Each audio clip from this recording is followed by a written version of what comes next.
Dios no existe. Dios es. Quienes existimos somos nosotros. Dios se experimenta a sí mismo a través de nuestra experiencia. ¿Los ángeles y los demonios existen? No vemos la realidad tal como es, sino que la vemos tal como somos. ¿A qué se refería Jesús con que después de la muerte adquiriremos cuerpos como de ángeles? Hay demasiada sangre en la historia de las religiones, demasiada sangre. La plenitud del ser que deja ser en plenitud. Eso es el amor. Bienvenido, bienvenida. Hoy tengo conmigo al jesuita Javier Meloni, especializado en diálogo interreligioso. Y la primera pregunta, Javier, que te quiero hacer es: ¿qué tal estás? ¿Cómo te encuentras? Pues desde que has aparecido tú, estupendamente. Me alegro. Bueno, Javier, la primera pregunta es un poco compleja porque te he escuchado alguna vez decir que Dalai Lama dice que la mejor religión es la que te haga mejor a ti. Entonces te quiero preguntar por qué el cristianismo católico es la que te ha hecho mejor a ti. Bueno, en primer lugar, pues fue lo que recibí desde la cuna de mi familia, ¿no? Ujú. Como la lengua que ahora estoy hablando es el castellano, que es la con la que mejor expreso, ¿no? Entonces yo creo que el cristianismo es para mí la mejor religión porque es la que he recibido desde casi de mis entrañas, entrañas de mi madre y de mi entorno familiar, y entonces es con la que mejor puedo expresar lo inefable, que es aquello sobre lo que no se puede hablar y al mismo tiempo es de lo único que merece realmente la pena ser hablado. Ujú. Y este es un tema que no se suele hablar mucho delante de la iglesia, y no sé si te habrán preguntado mucho sobre él, pero tengo mucha curiosidad. ¿Los ángeles y los demonios existen?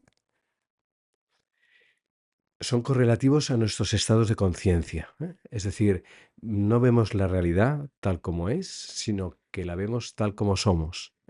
En estos momentos, una hormiguita que haya por aquí paseándose no puede imaginar en absoluto que esto sea un estudio en estos momentos de Mm. un diálogo o que sea un despacho donde aquí atrás hay una calle. Por lo tanto, vemos las cosas en función de nuestro filtro cognitivo.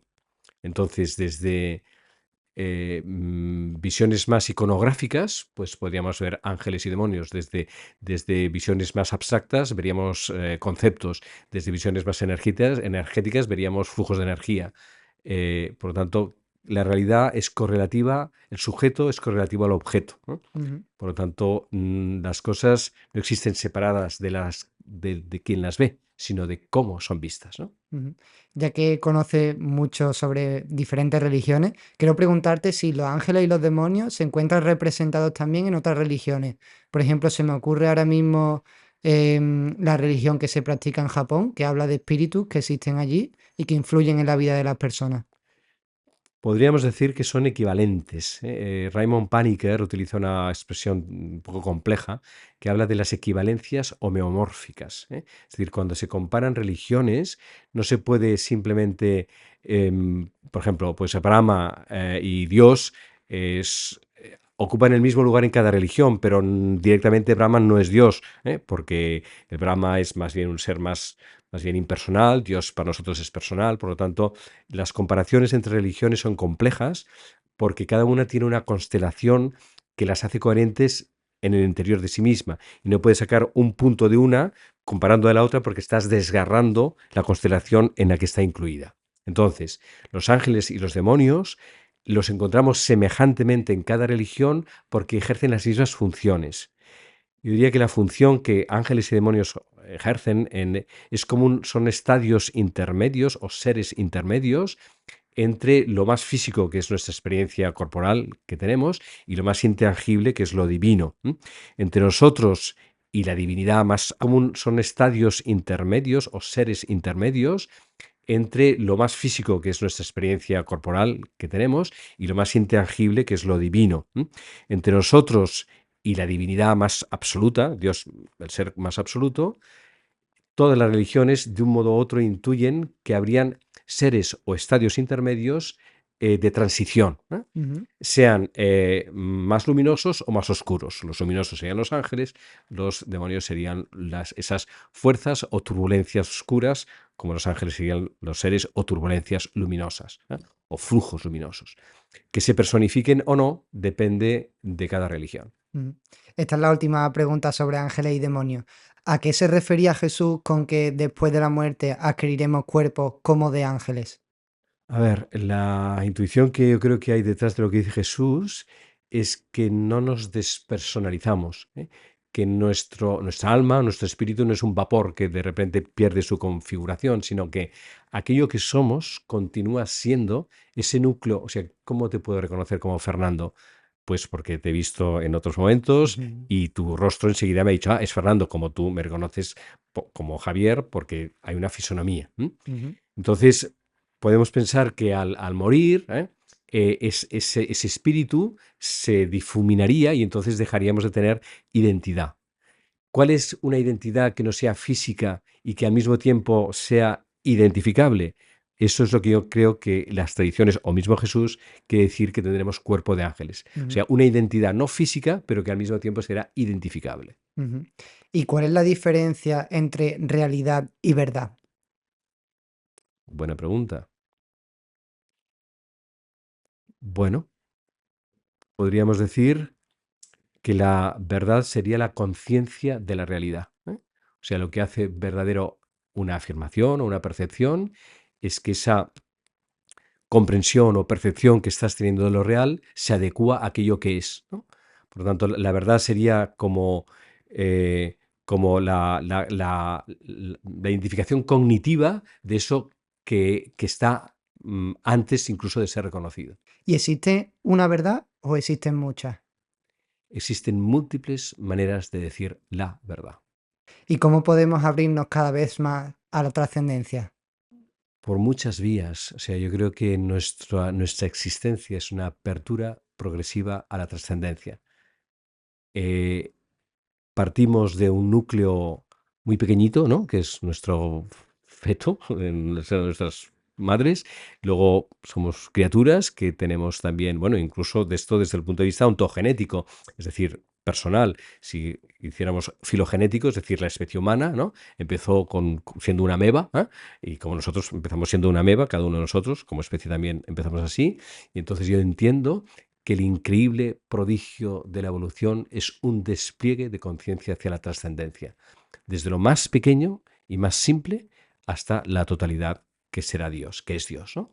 Entonces, cada vida nuestra es un tramo de apertura a una mayor trascendencia. ¿Y me podrías decir ejercicios prácticos para adquirir cada vez mayor apertura o no depende de nosotros, depende más de Dios?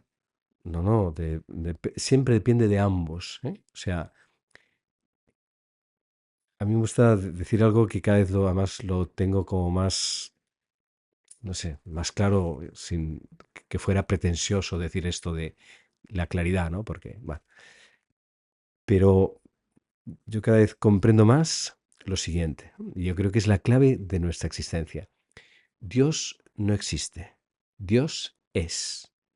Quienes existimos somos nosotros. Nosotros somos la existenciación de Dios. Dios se experimenta a sí mismo a través de nuestra experiencia.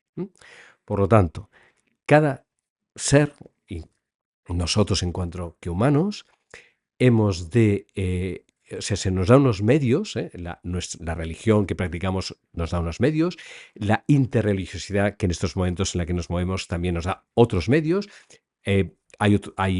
o sea, hay múltiples recursos, religiosos o incluso no religiosos hoy en día, porque la contemplación de la naturaleza inmediata puede ser un despertar a la trascendencia, el arte puede ser un despertar a la trascendencia, el deporte puede ser un despertar a la trascendencia.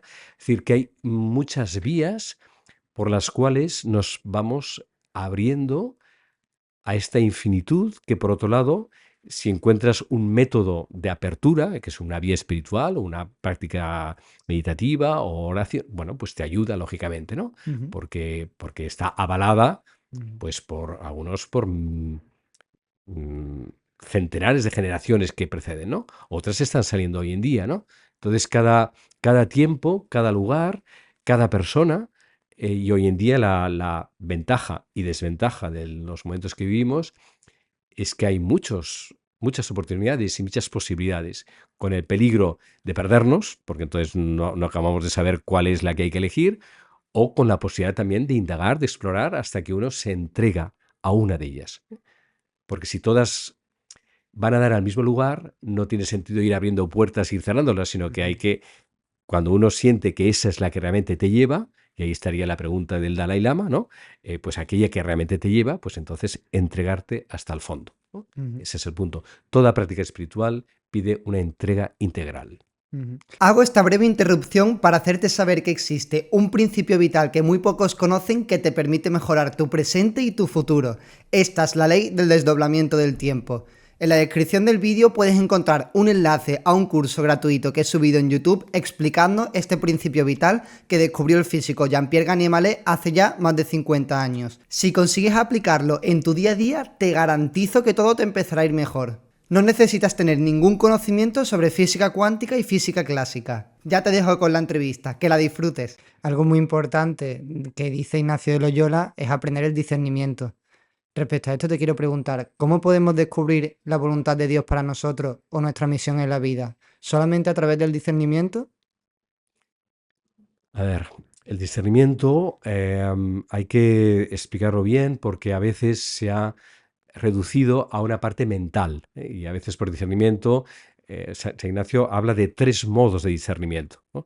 Uno es más racional, que es, viene a decir que es por pros y contras, ¿no? Pues haces como una evaluación de los elementos positivos y negativos de cada opción, eso, pero es como un método contable, digamos, ¿no? Ujú, Y muy racional, ¿eh?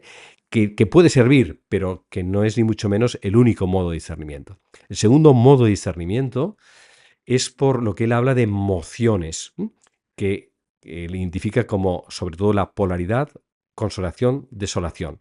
Desolación es, bueno, en positivo. Consolación es todo lo que nos expande, todo lo que nos hace salir de nosotros mismos y nos hace trascendernos, a ir abriéndonos hacia una realidad mayor, que en último término es Dios y esa voluntad que Dios quiere para nosotros. Y en cambio la desolación sería aquello que nos constriñe, que nos bloquea, que nos autocentra, que nos entra a centrar en bucles obsesivos, ¿no? Entonces, eh, en la elección que hay que ir haciendo, en el discernimiento de la vida que nos va poniendo, si uno está atento a estas consolaciones y desolaciones, va teniendo indicios de aquello que más le resuene en su interior, ¿no? ujú, Por lo tanto, se trata de una resonancia integral e interior, que es física, porque la consolación y la desolación se siente en el cuerpo en forma de rigidez o de soltura, es psíquica, porque produce gozo, alegría, y es espiritual, porque también hay consolaciones cognitivas, ¿no? Que son claridades que nos van dando pistas sobre cuál es nuestra llamada. ujú. Se podría decir, por tanto, que la consolación es aquello que te da paz, la voluntad de Dios es aquello que te da paz.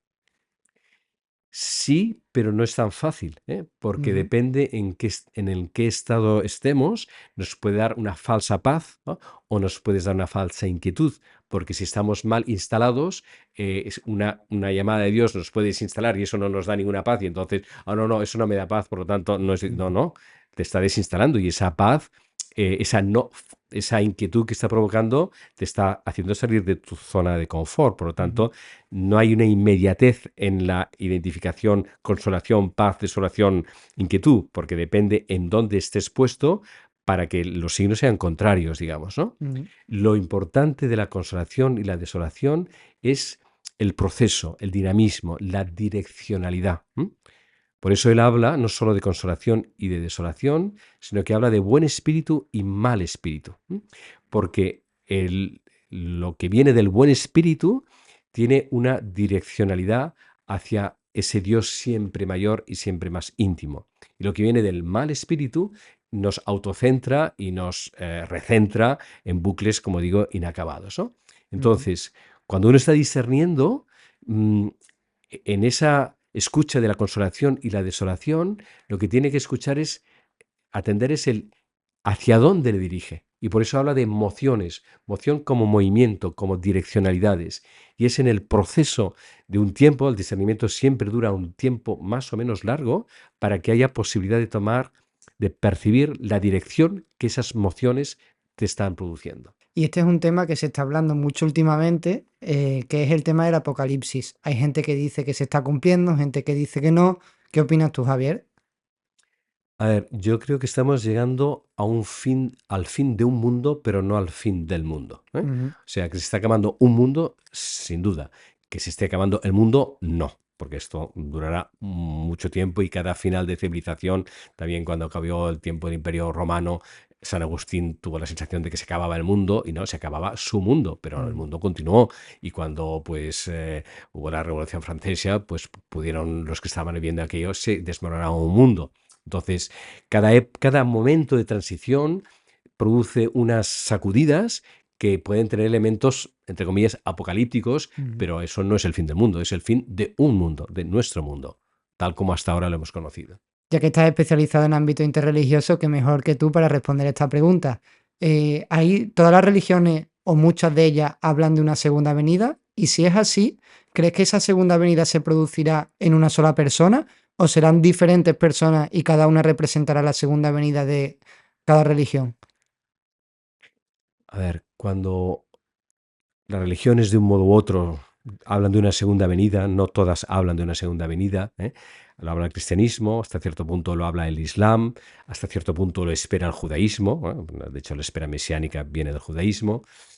En el hinduismo y en el budismo se habla de ciclos, del Ujú, Kali Yuga, el ciclo del oscuro, medio, de la era de plata. O sea, no todas las religiones, unas son más lineales y otras son más cíclicas, pero sí que coinciden todas ellas en ciclos que con finales de ciclo, ¿no? Entonces, en una perspectiva lineal, que sería la nuestra, ¿no? Yo entiendo que eso que entendemos por segunda venida es la plenitud de los tiempos, cuando el cielo y la tierra se toquen. Tal como yo comprendo la segunda venida de Jesús, es que Cristo, Jesús, viene a través, vendrá y está viniendo a través de cada uno de nosotros. ujú. Él ya ha venido en forma de Jesús de Nazaret. La segunda venida seremos nosotros yendo hacia Él. O sea, será la cristificación de toda la humanidad y de toda la historia en Cristo. O sea, su venida es nuestra llegada. Eso es como yo entiendo la Mm. segunda venida. Jesús dijo que a sus discípulos que la verdad completa será revelada al final de los tiempos porque no estaban todavía preparados para conocer toda la verdad. ¿Crees que tenemos ahora alguna parte de esa verdad que los discípulos no pudieron obtener?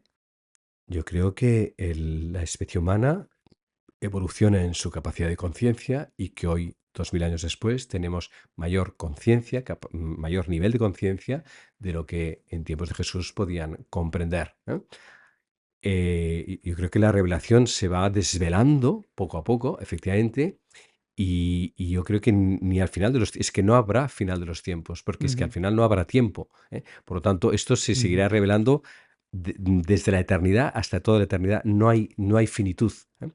Por lo tanto, cada generación es portadora de una porción de revelación en función de su estado de conciencia, con la complejidad de que en cada generación hay personas diferentes, ujú, personas en estados de conciencia muy diferentes. Por lo tanto, en una misma generación hay personas que entienden la revelación de diferentes modos y ujú, esto produce tensiones y problemáticas dentro de la comunidad religiosa, dentro de la misma comunidad religiosa, como ha pasado en la iglesia, pasa en el islam, pasa en el judaísmo, en todos los grupos.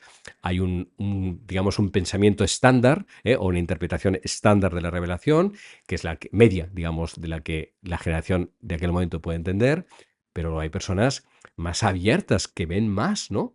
Y entonces no es que nieguen lo otro, sino que cuando se ve desde otra perspectiva, cambia el dibujo de la cuestión. Y ujú, entonces, bueno, hay que... No es fácil, ¿no? El diálogo, no solo el diálogo interreligioso, sino el diálogo intrarreligioso, ¿eh? En mm. el interior de cada comunidad cristiana o musulmana o judía o budista o lo que fuere, pueden haber diferencias a veces hasta mayores. Te puedes entender mejor con uno de otra religión porque hay la misma afinidad espiritual y en cambio no entenderte para nada con otro de tu misma, incluso comunidad. Bueno, o sea, hay muchos matices que están en juego y entonces a mí me parece que hay algo que no es fácil de hacer, ¿no? Por un lado, ser fiel, profundamente fiel a lo que uno siente que se le manifiesta o que uno comprende y es honesto con lo que con un que uno lo está percibiendo y al mismo tiempo respetuoso con los que lo están comprendiendo de otro modo y no juzgarse los unos a los otros, que yo creo que es el peor pecado que cometemos los creyentes de cada comunidad religiosa, Ujú. tanto al interior de la comunidad como respecto a las otras tradiciones religiosas. El juicio de que el otro no se entera, el que me entero soy yo. No, hay muchísimas puertas para llegar a la verdad, ¿eh? Mm. En el budismo se dice, que hay 80.000 puertas para entrar en el Dharma, ¿eh? El Dharma sería el orden eterno, ¿eh? Lo que estamos en nuestros términos diciendo la verdad, ¿no? Muchísimas puertas. ¿Por qué la mía ha de ser la única? Es por donde tú has entrado. ¿Qué problema hay que otro entre por otro lugar? Y el signo, de que eso que estás conociendo es verdadero es que cabe el otro. Si lo que estás conociendo el otro es expulsado, es que lo que estás conociendo es terriblemente incompleto todavía. Esa apertura es difícil de alcanzar. ¿Crees que hay una tendencia hacia una religión única ahora, por ejemplo, que el Papa Francisco ha eliminado la fiesta como de la Navidad y habla más de paz? Y si es así, si nos dirigimos hacia una religión única, ¿crees que es viable? Depende que entendamos por religión única. Igual que no convendría que hubiera una lengua única, porque esto haría perder toda la riqueza de las múltiples lenguas que existen y además cuál sería la única. Como haríamos el artífice cuando se hizo, por ejemplo, el Esperanto antes Mm, de la Primera Guerra Mundial, se hizo, pero se hizo con lenguas occidentales, con el italiano, con el inglés, con el francés, bueno, con el latín, pero bueno, ¿y dónde estaban las lenguas africanas o las asiáticas o las aborígenes? O sea, por lo tanto, cualquier producto artificial de querer hacer una sola lengua o una sola religión sería un estropicio, ¿eh? ujú, Ahora bien, porque además se perdería toda la riqueza de cada una de las religiones, como se perdería la riqueza de cada una de las lenguas. Ahora bien, si por religión entendemos religación, en el sentido etimológico del término, que sí, podríamos decir, mira, yo creo lo siguiente. ujú, Hay una sola religión en el planeta, que es la religación que todos los seres humanos tendemos a tener con el absoluto, con la ultimidad, con la fuente que nos originaria. Si procedemos de esa fuente, a mm, la fuerza hay un vínculo de retorno, ¿eh? Entonces, eso nos une a todos, ¿eh? El modo en que eso es expresado depende de cada persona, porque cada persona es única. Por lo tanto, a la vez que hay una sola religión, hay tantas religiones como seres humanos habitan la tierra. Cada cual es el fundador de su propia religión, porque nadie puede religarse con el absoluto, con el origen, sino a través de sí mismo. Y ese sí mismo es único y irrepetible. Por tanto, hay tantas religiones como personas existen en la tierra. Y a la vez, tercera cuestión, hay constelaciones religiosas históricas que han cristalizado a lo largo de la historia, como son las grandes tradiciones, pues, cristianismo, judaísmo, budismo, que nos dan un lenguaje común para que no cada vez tengamos que empezar de cero, para que podamos compartir unos mm. textos, podemos compartir unos ritos, podemos compartir unos cantos, unas imágenes, y entonces como la lengua, ¿no? Si cada vez que empezáramos a hablar tuviéramos que inventar la gramática, pues tendríamos como bastante dificultad ahora mismo para entendernos. Utilizamos el castellano, nos entendemos, bueno, pues lo mismo. Las religiones dan una gramática de lo inefable, del espíritu, y cada religión tiene su gramática que, hay que, que, hay, que tiene la ventaja de generar comunidad, mientras esa generación de comunidad no excluya a las otras comunidades. Ujú. ¿Alguna vez te escuché en alguna entrevista decir que el gran problema que tiene Occidente es dejarse llevar por los sentidos y por la mente? ¿Y el de Oriente cuál crees que sería? Hoy en día Oriente y Occidente cada vez están más interrelacionados, ¿no? Pero podríamos decir que lo que caracteriza para bien y para mal Occidente es, hay como un deseo de transformación de la realidad, ¿no? O sea, hay como un anhelo y ese deseo es lo que nos ha hecho, pues llegar a todas estas increíbles revoluciones tecnocráticas, tecnológicas, científicas, con lo bueno y peligroso que eso ha sido, ¿eh? Porque por un lado, el deseo nos hace transformar la realidad, pero también nos la hace violentar, ¿eh? Y al violentarla, la podemos mutilar, la podemos dañar como está sucediendo. En cambio, Oriente lo que hace es escucharse hacia adentro, ¿eh? Encontrar la paz. O sea, no busca las condiciones de paz en el exterior, que sería Occidente, sino que busca las condiciones de paz en el interior.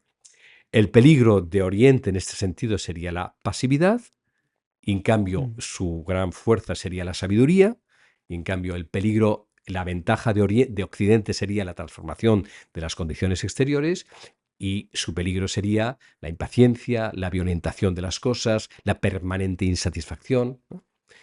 Todas las cosas son ambivalentes, ¿eh? ujú, Y ambivalentes no es lo mismo que ambiguas.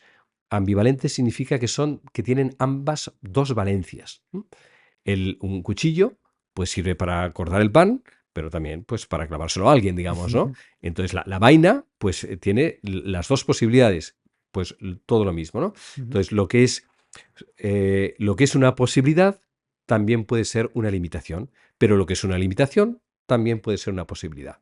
ujú. La sabiduría está en tomar lo mejor de cada situación sin ignorar que contiene también la contraria. Ujú.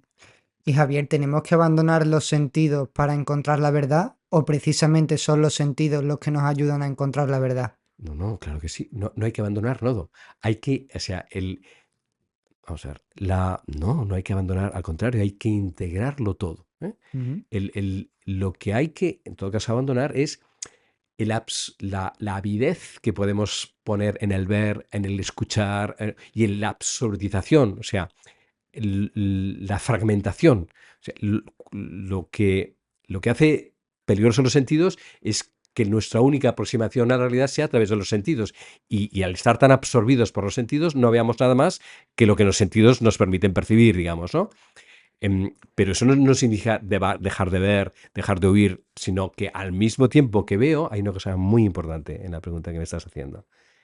O sea, yo creo que el crecimiento de sabiduría y de conciencia de la humanidad en el que nos estamos encontrando es poder darnos cuenta que no se trata solo de ver, sino de darnos cuenta de que estamos viendo. No se trata solo de oír, sino de percibir que estamos oyendo. No se trata solo de pensar, sino de que nos estamos dando cuenta de que pensamos. Este doble giro sobre nosotros produce una recepción de la información que nos da el vínculo cognitivo, sensorial o mental que estamos teniendo, pero al mismo tiempo nos ayuda a darnos cuenta que nosotros somos partícipes de lo que estamos percibiendo. Y eso le da una muchísima mayor profundidad a lo que estamos captando. O sea, lo importante es adquirir conciencia de lo que pensamos, hacemos, captamos.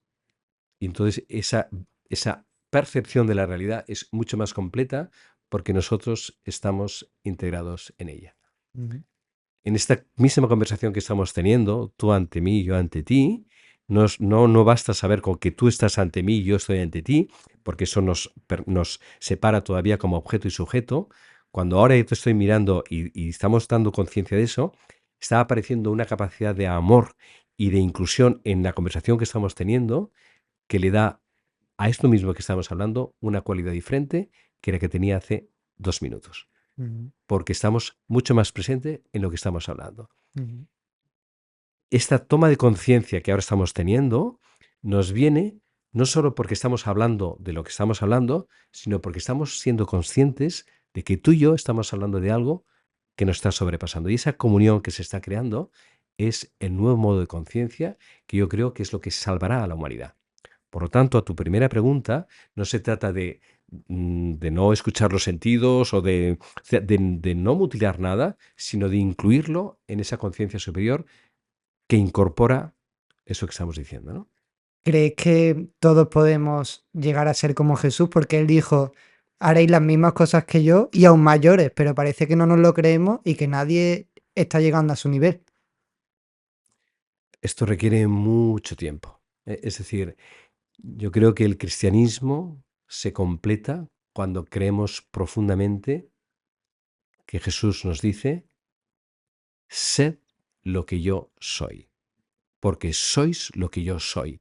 La diferencia entre vosotros y yo es que yo sé quién soy y vosotros todavía no sabéis lo que sois. Pero ese soy de Jesús no es ser autoposesivo, sino que es la total entrega de sí, porque es lo que decimos que Dios es amor, ¿no? mm, Por lo tanto, ese ser de Jesús es un no ser, porque, porque es su entrega, digamos, ¿no? ujú, Una cosa que me gusta mucho decir y es muy bella porque es la clave también de la Eucaristía, ¿no?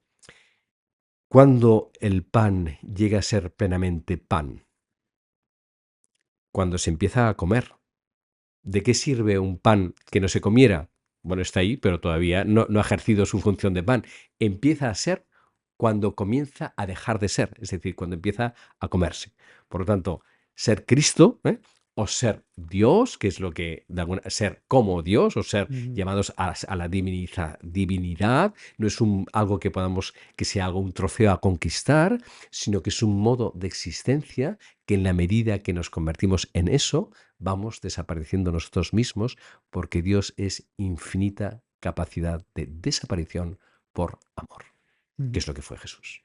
Vale, Javier, la controversial frase de Jesús de yo soy el camino, la verdad y la vida. ¿Qué crees que quiso decir con esto? Que el único camino que lleva a la verdad de la vida es darse a sí mismo. Que el único camino que lleva a la vida auténtica es la ofrenda de uno mismo, que es lo que él hizo. No es una manera excluyente de decirlo, sino al contrario, totalmente incluyendo todos aquellos que vivan dándose a sí mismos, están llevando la vida y ese es el único camino. Ujú, Por lo tanto, no produce ninguna dificultad. El problema es que nosotros nos hemos apropiado de Cristo y al apropiarnos de Cristo nos apropiamos de sus palabras y sus palabras se nos quedan secas porque Jesús todo lo que hizo fue todo lo contrario. ujú, Abrió y nosotros a veces lo utilizamos para encerrar. No lo entiendo, me cuesta mucho entenderlo. ujú. Tengo conocimiento de que formaste parte de una comunidad donde convivieron personas de diferentes religiones. Quiero preguntarte por aquella experiencia, cómo fue, por qué saliste de la comunidad y si crees que hoy en día es viable un proyecto como este que salga adelante. Bueno, no es que saliera de la comunidad, sino que la comunidad terminó, Ah, digamos, vale. no es que salió, es que tuvimos un recorrido, este recorrido duró 3, 4 años y sentimos que habíamos hecho lo que podíamos hacer hasta ese momento, ¿eh? Eso ha quedado como semilla, ¿eh? No es que fuera propiamente una comunidad interreligiosa, no es que hubiera un budista, un judío, un musulmán y 3 cristianos, no era tanto eso, sino que era un lugar donde el punto de partida no era ser de una religión determinada, sino que estuviéramos abiertos a la realidad cosmoteándrica, que es una palabra que me gusta mucho decir y que te la dejo aquí, que es de Raymond Paniker, para mí una persona que me ha inspirado mucho y que sigue inspirándome, un filósofo cristiano hindú, que dijo, acuñó esta palabra diciendo que toda la realidad tiene una dimensión divina, una dimensión cósmica y una dimensión humana. Cosmoteándrico significa cosmos, tierra, theos, divino, andros, bueno. Entonces, cuando uno está abierto a esta triple dimensión de la realidad, porque es lo que es constitutiva de ella misma, ¿qué importa de qué religión seas, no? Ujú, Entonces, lo que intentamos es decir, bueno, nos encontramos con esta apertura, cada cual llega y eso y no significa que haya que renunciar ni al cristianismo, ni al judaísmo, ni incluso al no creyente, si por no creyente se entiende a quien no se identifica con una creencia particular, ¿eh? Porque esto sería toda otra cuestión también, ¿no? Fe no es lo mismo que creencia, ¿eh? La fe es un dinamismo de apertura a lo trascendente. ujú, En cambio, la creencia es un contenido concreto, posible, de esa trascendencia, ¿eh? Entonces, las religiones difieren en sus creencias, pero no difieren en su fe, si por fe entendemos ese dinamismo radical de apertura. Entonces, ¿para qué esa frase que también hemos repetido muchas veces, ¿no? Cuando el sabio señala la luna, el necio se queda mirando el dedo. Y entonces podemos discutir si ha de ser dedo de hombre o de mujer, si ha de ser el pulgar o el meñique, si ha de estar pintado de rojo o de amarillo, si ha de tener Y mientras tanto, que estamos perdiendo el tiempo mirando el dedo, ¿quién mira la luna? ¿No? Entonces, ¿y qué problema hay que hayan diferentes dedos apuntando en la misma dirección? Pueden haber muchos dedos. Bueno, sí, hay que ver si cada dedo apunta en una dirección diferente, pues es problemático, pero ¿por qué no pueden haber diferentes dedos apuntando a la misma luna en lugar de disputarnos y cortando los dedos que no sean el mío?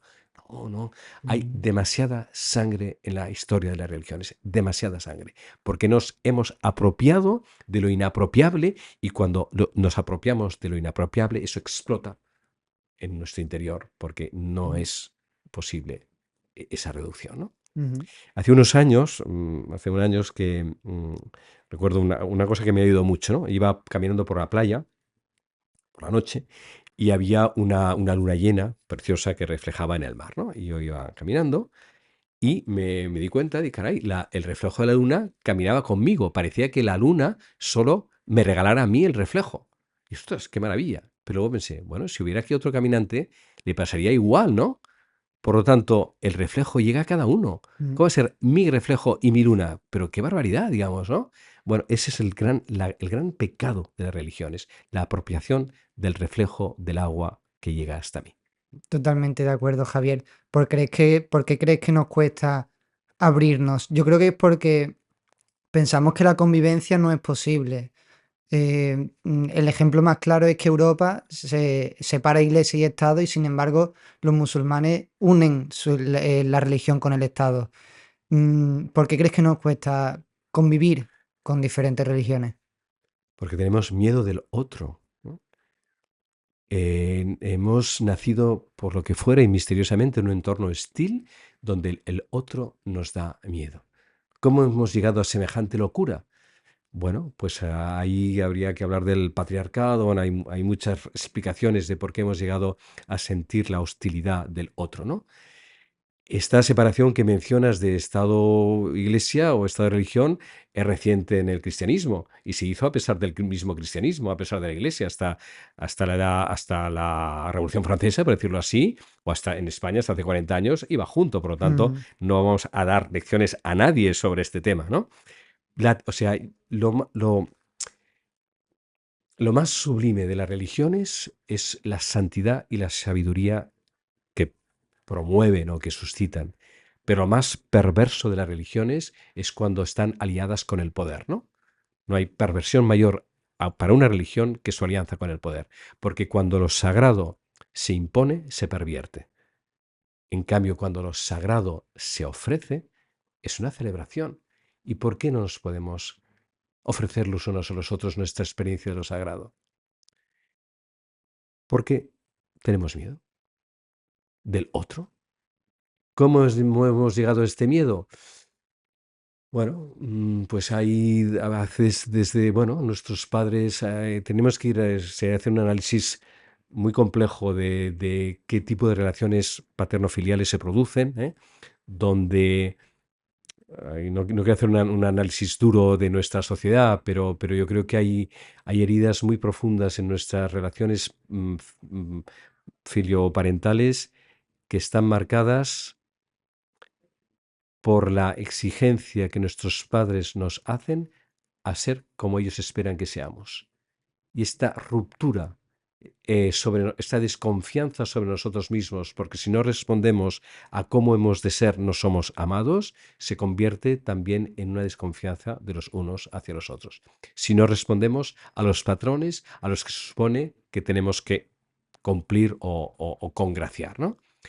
Y entonces se crea una rivalidad, a veces entre hermanos, se crea una rivalidad porque esperamos el reconocimiento paterno-materno, que luego se traslada al colegio, se traslada a la universidad, se traslada al jefe de la empresa, todo eso se repite.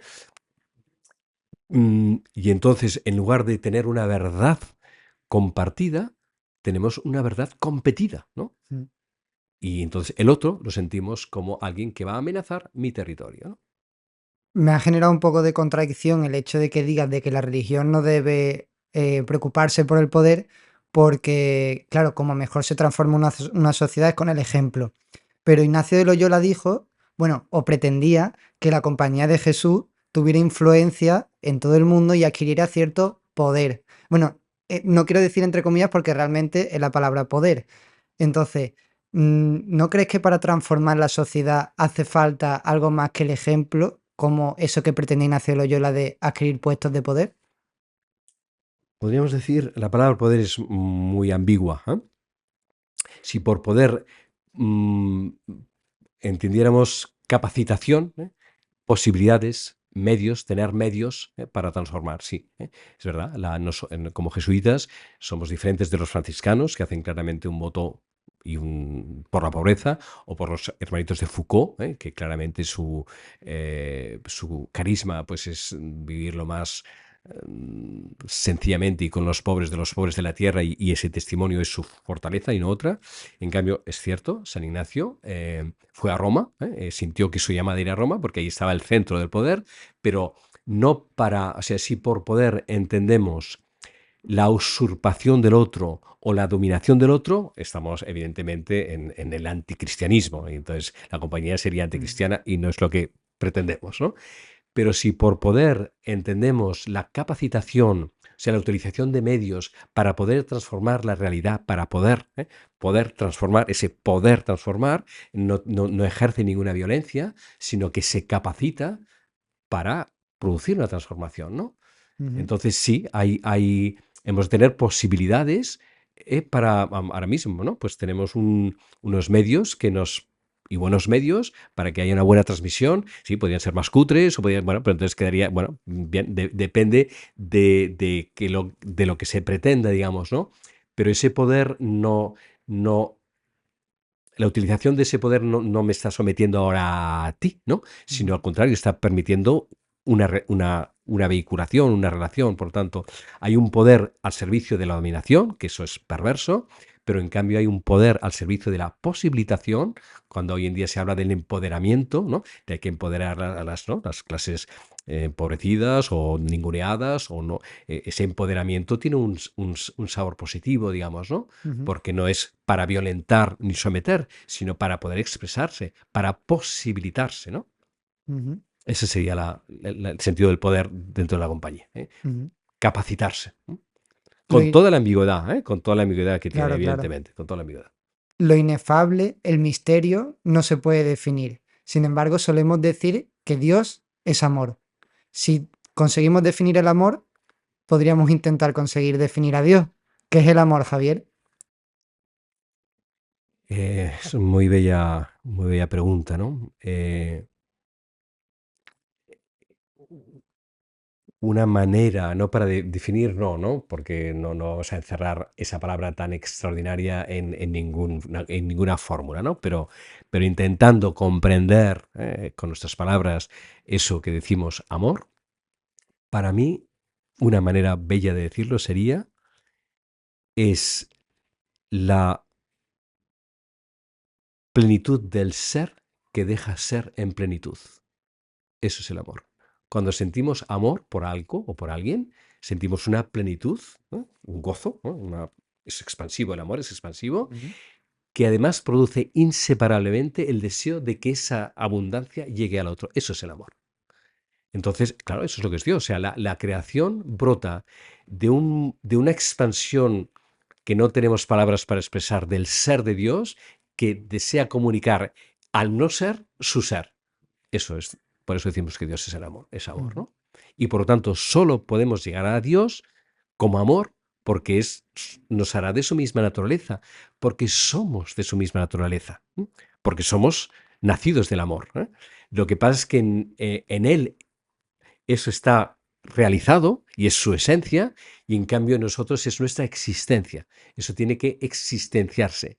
Y en ese proceso de existenciación, que es salir de nuestra autorreferencia, primero el yo, que necesita asegurar su comida, su bebida, su territorio, porque si no lloramos de pequeño no nos dan de mamar, o sea, hay una autorreferencia, no podemos ser generosos de pequeños porque hay un instinto de la vida que está construida sobre la autorreferencia, pero en la medida en que vamos creciendo en, en, en, en conciencia, ¿no?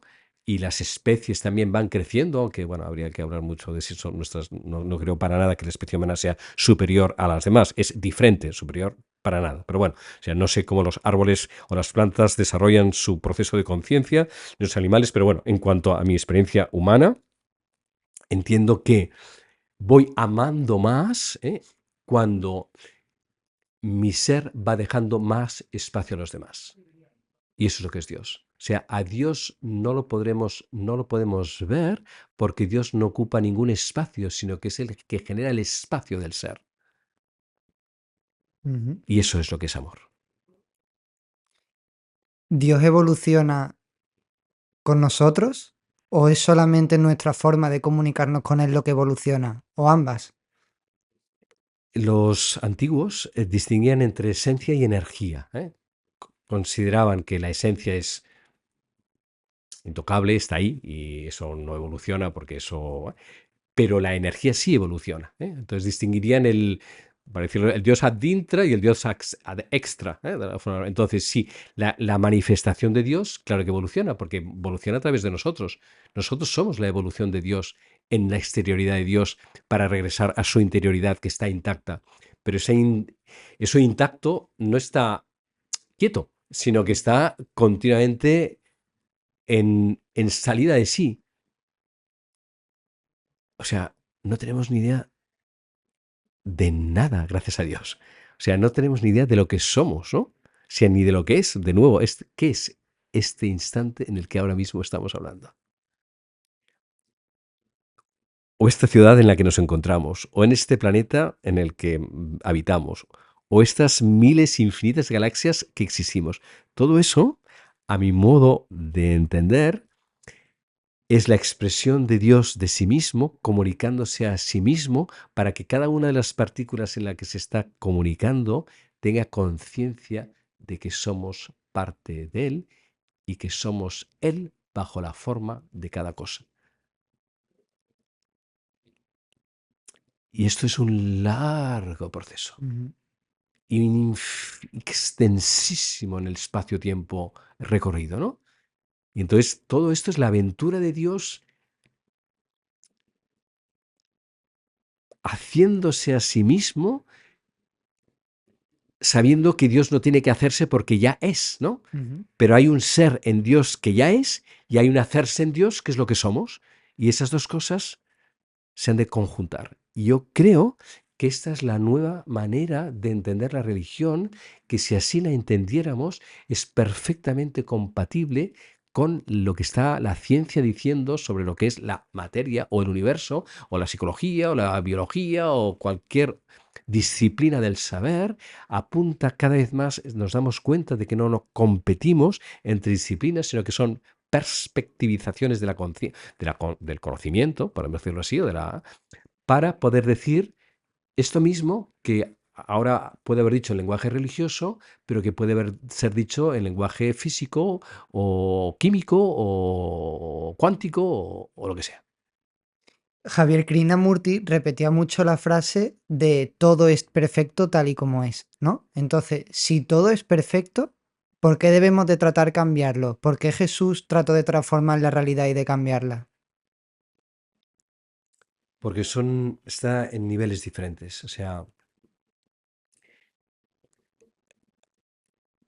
por un lado, todo es perfecto en cuanto que es, y por el hecho de ser ya es perfecto, porque si no, no sería. O sea, lo que hace que una cosa sea es su propia perfección, si no, ya no podría existir. O sea, todo lo que es, porque es perfecto.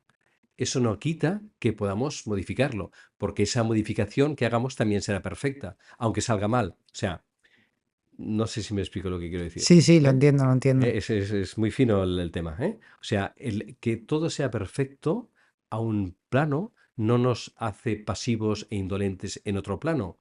La realidad hay que transformarla. Hay que luchar por amor, por la justicia, por supuesto, y entre, pero al mismo tiempo cada uno de los actos que se realicen serán perfectos porque serán esos y no otros. Y la aceptación radical de que cada acto que hacemos es perfecto no lleva a la indolencia, sino que lleva a la gratitud y a la confianza. Fortalece. Eso todo es perfecto. Si llevara entonces todo está bien, no hagamos nada, eso sería una nefasta comprensión de la expresión de Krishnamurti, que no lo decía, lo dice Jesús. Mirad los lirios del campo, cómo hilan y tejen, ni se agobian ni se preocupan. O sea, podría ser una expresión de Krishnamurti, ¿eh? Y es de Jesús de Nazaret. Por lo tanto, en un plano está diciendo, confiad, porque cada cosa está, lo dice también, ¿no? En otra expresión, ¿no? Cada uno de vuestros cabellos está contado y no pasa desapercibido al Señor, digamos, ¿no? Por lo tanto, que se caiga un cabello o que se desgarre eso significa que si pasa es porque tiene que pasar, aunque se pudiera evitar que pasara. Y si se puede evitar, es perfecto que se evite. Ujú. Y si no se puede evitar, también es perfecto que no se evite. No lleva a la pasividad, lleva a una profunda integración con la realidad. No a la pasividad, sino al Mm. agradecimiento y a la confianza. Y eso fortalece, no debilita. ¿Crees que evolucionar significa en realidad regresar? Y te hago esta pregunta porque me imagino que nuestro alma antes de venir aquí era consciente de que era parte de Dios. Y siempre me ha parecido muy curioso la explicación que da la iglesia, el cristianismo sobre el origen de Satanás, porque dice, Satanás era consciente de que era parte de Dios, pero como que no quería obedecerlo, ¿no?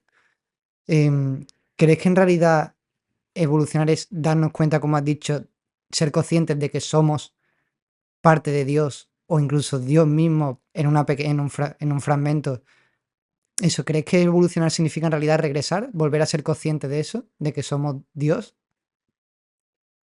Sí, a través de nuestra experiencia.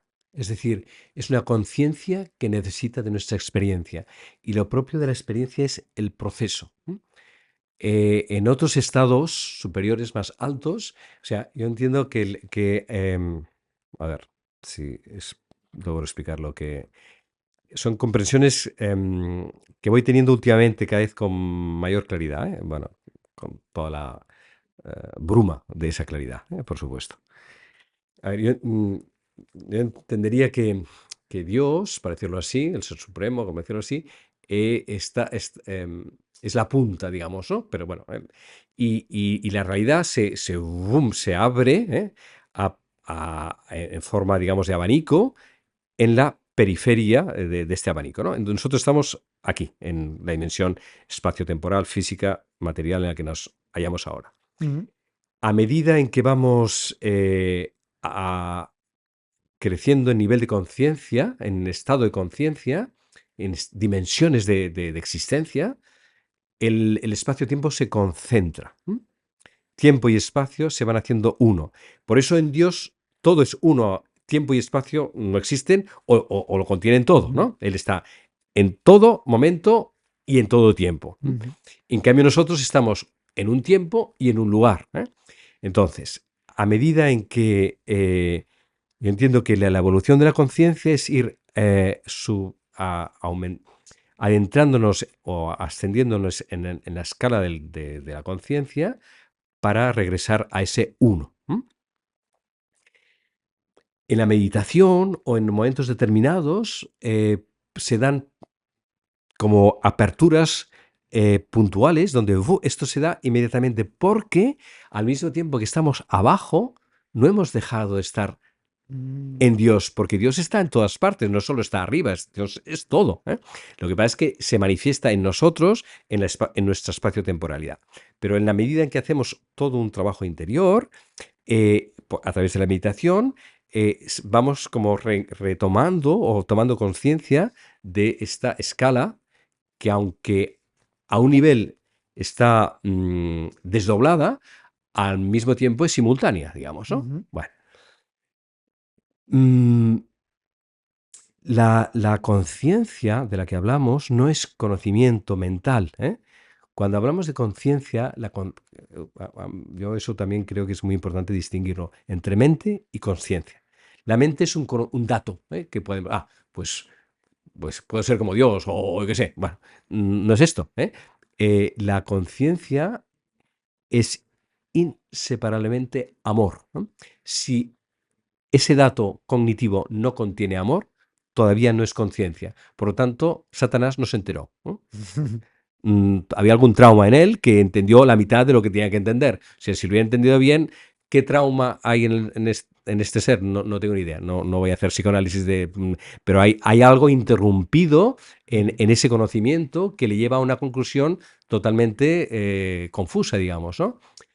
Por otro lado, y esto también es importante, yo creo que la dualidad pertenece a las dimensiones inferiores, no a las dimensiones superiores.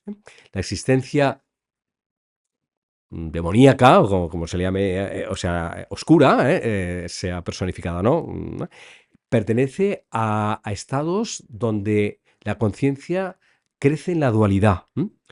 No en estados superiores no hay, o sea, el cristianismo ni ninguna religión es dual. La fuente de todas las religiones es puro amor, pura conciencia, sin oscuridad. La oscuridad viene en grados inferiores porque precisamente en esa oscuridad se produce el proceso. Ujú. Y Javier, ¿sabrías explicarme la diferencia entre una experiencia mística y una experiencia que no lo es, pero puede parecerlo? Bueno, es importante, esta pregunta es muy importante, claro que sí. Em, hay una serie, no es un rasgo, es un conjunto de rasgos. A ver si voy a decir tres, así improvisando un poco, ¿eh? A lo mejor puedo afinar un poco más la respuesta, pero dicha así, una respuesta así primera, la experiencia auténticamente mística abre a mayor realidad. En cambio, la experiencia psíquica no mística encierra en una realidad que parece verdadera, pero en el fondo es periférica y encierra, no abre, sino que encierra. Esa sería una primerísima diferenciación. En general, las experiencias psíquicas pseudomísticas son una huida de la realidad. En cambio, una experiencia mística auténtica es todavía mayor dosis de realidad. Por lo tanto, ahí ya tenemos una primera polaridad. Una segunda, creo que podría ser, es que la auténtica experiencia mística te transforma.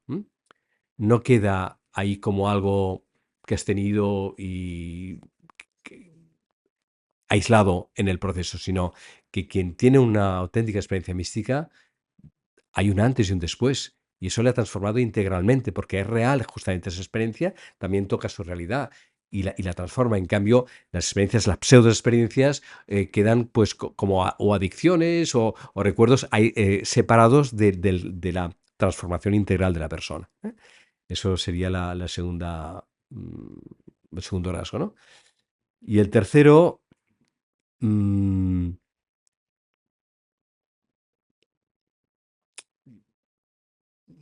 parecido quizás, pero la auténtica experiencia mística lleva a transformar la realidad. Te hace más partícipe de la tarea común. En cambio, una experiencia pseudomística te encierra en ti, te aísla, te protege, estás a la defensiva.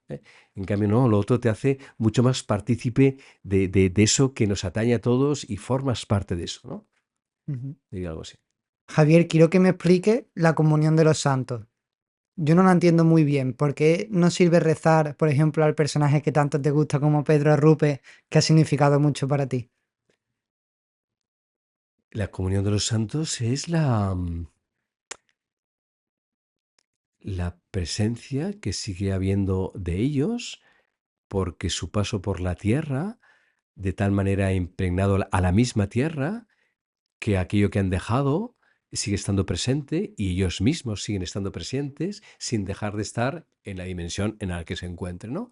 Entonces son como eh, eh, canales de comunicación, aperturas con lo trascendente, que por su experiencia humana en el campo en que han sido, tiene una cercanía y una empatía que los hace más propicios para vehicular la energía de la oración que se produce cuando se les invoca, ¿no? Ujú, O sea, yo entiendo que la oración de petición a lo que fuere, a los santos, es una apertura de nuestro ser para vehicular, para propiciar la disponibilidad de la materia y de las situaciones que hagan más benéfica esa situación por la cual se está orando, digamos, ¿no? ujú, Entonces, sí, claro, todo está aquí. O sea, si hay una sola realidad, si Dios está aquí, ellos también están aquí, todo está aquí. Lo que pasa es que en grados o en dimensiones diferentes. ¿Cuál es la espacio-temporalidad suya que es diferente de la nuestra? No sabemos, ¿no? Ujú. Y entonces entendemos que los santos están más disponibles porque no tienen que atender a sus propios procesos, sino que están totalmente, como lo estuvieron en vida, siguen estando disponibles para ayudar desde donde están a aquello que todavía pueden seguir ayudando. Ujú. Hay personas que relacionan al Superman y dicen que es el Jesús moderno.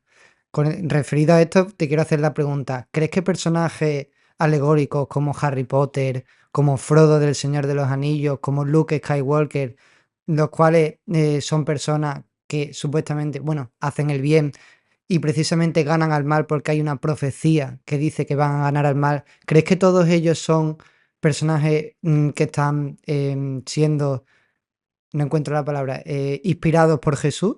¿Los autores se inspiran en la figura de Jesús? Sí, en la medida en que esa redención final o esa transformación final se produce por la total inmolación de sí mismos. Es decir, lo que hace crístico a un héroe o lo que hace crístico a una figura arquetípica, es la entrega total de sí misma a esa causa que está haciendo. O sea, no es un tema de poderes supermánicos, que lo del Superman Ujú. suena a, bueno, a elementos muy rudimentarios, ¿no? De yo tengo más poder que tú. Mientras ese poder se utiliza mm, como una superioridad, estamos en el camino contrario Ujú. al camino crístico, digamos, ¿no? O sea, lo que hace que Jesús salve a la humanidad es porque Él no se salva a sí mismo, ¿no? No me había dado cuenta de ello, es verdad. Eso es lo que nos salva, que no se salva así, ¿eh? Por tanto, un superhéroe que lo que al final siempre va venciendo no es el camino crístico, ¿eh? Aunque pueda hacer el bien, pero eso todavía no es cristiano. Ujú. Frodo, en cambio, es diferente, ¿eh? Frodo sí que hace toda una entrega crística atravesando, ¿no? Todas las montañas de Moira, todo aquello, y al final, o sea, al final pierde su vida. Eso Mm. sí que se aproxima a una figura crística. Harry Potter no tengo suficiente conocimiento para saber en qué momentos su poder no lo hace superior, sino que el poder que tiene es para poderse entregar más. Ese es el poder de Cristo. El poder para poder amar más. Ese es el poder del amor. Y te puedo preguntar por la experiencia que tuviste con 14 años. Bueno, me puedes preguntar, sí. Es decir, lo que no deseo es que eso se quede como algo muy extraordinario, muy único, entonces que entonces el peligro de entonces porque a mí me pasó y a él le pasó o sea, el peligro de estas experiencias es que pueden quedarse como demasiado, ¿no? Focalizadas a una persona entonces te hace un no, no, o sea, ahora sí, por otro lado, eh, pues sí, eso marcó mi vida. Entonces, ¿qué puedo decir de eso? Pues que fue una anticipación del final, o sea, se me dio a los 14 años lo que luego el resto de mi vida he tenido que ir recorriendo, ¿no? Entonces se me dijo, mira, esto es el final y ahora empieza a recorrer. Pues eso es lo que estoy haciendo desde entonces. Que como que sentiste la plenitud de la plena conexión con Total, Dios. total, plenitud total de un amor, un amor incontenible de todo. O sea, yo en aquel momento ya me hubiera, bueno, deseaba morir. Bueno, es que no era ni vida ni muerte, o sea, es que estaba ahí. O sea, eso, o sea, entendí que eso era, cuando dice Dios amor, pues entendí que eso es todo. O sea, ahí está todo. Pero eso no se puede estar más demasiado tiempo con eso, porque te mueres, o sea, te mueres de Ujú. verdad. Entonces, ¡pum! Hubieron fogonazos diversos aquel año en diferentes momentos. Ese fue el primero, luego hubieron otros.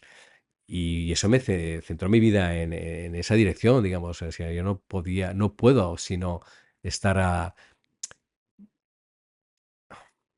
al servicio de eso, a disposición de eso, él, bueno, todas las palabras son.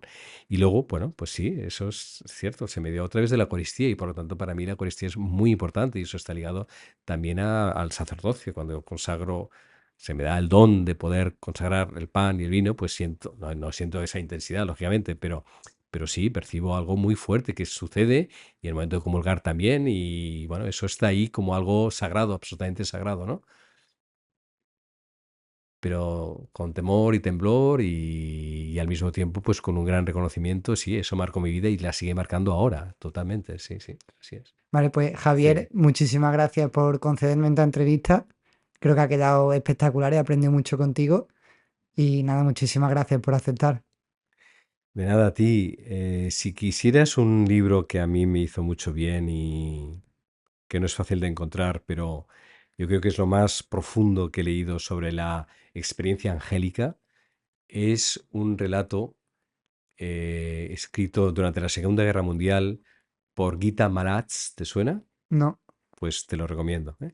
El libro se llama La respuesta del ángel Mm, y es una experiencia muy impactante de tres judíos y una cristiana, no judía, húngaros, que en tiempo de la Segunda Guerra Mundial estaba aumentando la amenaza, la invasión nazi en su población, entonces se retiran al bosque, digamos, a una casita que tienen, y entonces una noche que ellos hacen tertulia, una de ellas siente que hay como una presencia en ella que va a utilizar, bueno, que va a servirse de ella para irles comunicando unas palabras, unos mensajes, ¿no? Entonces, durante un año y medio, creo que es algo así, cada viernes reciben estos mensajes del ángel, que además hay un ángel para cada uno. Bueno, es de una, o sea, realmente para mí es el libro que me ha hecho más creíble esta presencia angélica o esta transmisión angélica donde las palabras tienen una densidad, una profundidad, una sobriedad, una verdad que es, entonces se va produciendo en ellos ujú, toda una transformación, tanto primero de sus personalidades un poco bohemias y medio artistas, pero a medio ujú, camino y tal, a algo mucho más importante, porque además se están jugando la vida, porque están bueno, al final pasan cosas que no explico, y luego les va dando una comprensión de todos los niveles de realidad que hay, ¿no? ujú. Es de lo más bello y más profundo que yo he leído. Esto te puede tal vez servir. La respuesta del ángel, Gita Malaz. Genial. Pues muchas gracias, Javier. Ahí tienes.